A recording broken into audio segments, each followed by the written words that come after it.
Bonjour chers amis. Aujourd'hui nous parlons du génitif en anglais, c'est-à-dire la manière d'exprimer la possession.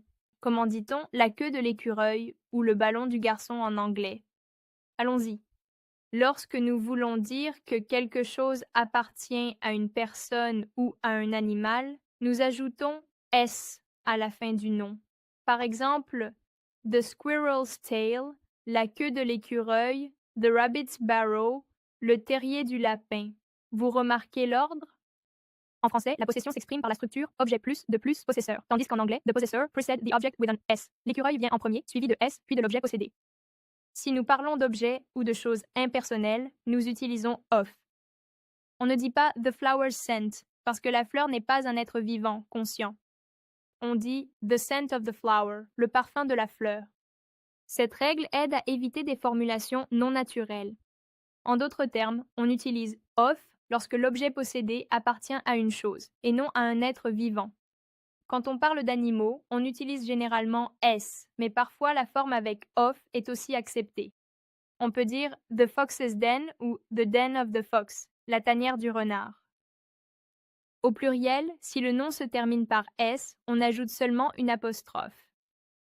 Par exemple, the bird's songs, les chants des oiseaux, the tree's branches, les branches des arbres. Si le pluriel est irrégulier, on ajoute la terminaison du singulier. The children's favorite animal, l'animal préféré des enfants. The deer's antlers, les bois du cerf. Ici, children et deer ne se terminent pas par s, donc on utilise un s normal. Lorsque nous avons plusieurs possesseurs, on ajoute le s seulement au dernier nom.